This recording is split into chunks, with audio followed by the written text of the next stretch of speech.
Hello, my name is Jeff Gemiolo, and today I'm going to talk about your vital information. You may want to go and check on Google to Google your last name and your first name to see what pops up and see how accurate that information is. Reason I say so is I do that about twice a year. I actually just looking to see what my family is up to because I don't really want to deal with them. What's interesting is over the last couple months, some very interesting things have happened to the point where I suspect fraud somewhere.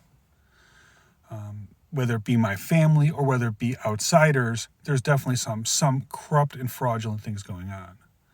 And I would strongly encourage you to go over and look and see if the same thing's happening to you. In my particular case, I went over and a year ago, I went over and ran my name and something interesting came up. A house that my wife had told me that was sold is in my oldest stepdaughter's name. Who knew it was supposed to be sold to a third party for like a severe loss? So I basically sold it off for like $6,000 and now it's worth $142,000. So I'd like to thank my wife for that fraud there. I enjoyed it, but unfortunately we're married, so it's kind of like, can you actually put your wife in jail? I'm looking into that. Other than that, we move forward. Basically, approximately 6 months ago, I went over and did another search, and I found out something even more entertaining, that my mother, according to government records, is Annette Gemiolo, which is the person I married, the one who just stole a house from me. So, interesting because it's pretty easy to prove, because my birth certificate, my original, was between Anthony Fisher and Geraldine Maciejewski, filed in the county of Erie, New York. I was adopted. Adoption papers.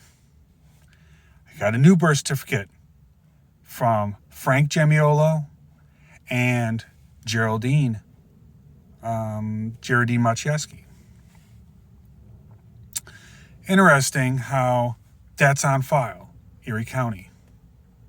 What's even more interesting is anyone who decides they want to challenge this, you can actually go request from DOD those documents. It's part of my service record. I couldn't get in the military without them because my name on my birth certificate is different. So it's on microfiche somewhere, my documentation. So good luck with that, forging those records.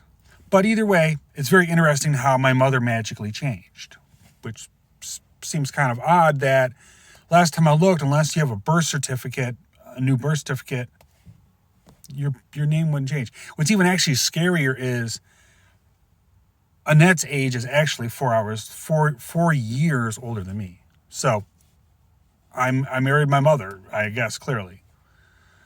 Now, what's also interesting is during that search, I actually found my stepfather, actually, his records came up for his house. And he actually, when my mother passed away, Geraldine Gemiolo, my father, Frank Gemiolo, lived in Amherst, New York. In Williamsville, Amherst, whatever you want to call it, it's a suburb. Essentially, he was very distraught about that and actually went to Match.com and met someone called Marie that lived in Lockport. So after like 6 months after the funeral, actually, he got married and bought a house in Lockport, New York.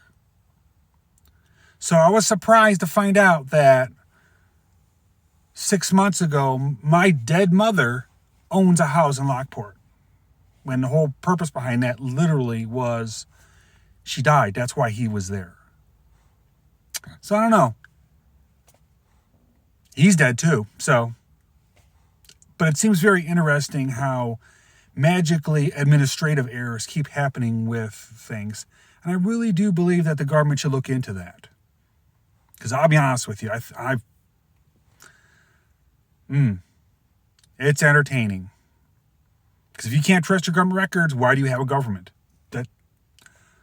And I don't know about you, but I'm pretty sure I could campaign on that and maybe win. That's a lot of people believe that. But regardless, I'm just throwing that out there for you that may want to check yours because, and you may want to notify your local authorities because that's not only identity theft, it could be fraud and various other things because dead people shouldn't own homes. Just throwing it out there. It smells fraudulent across the board.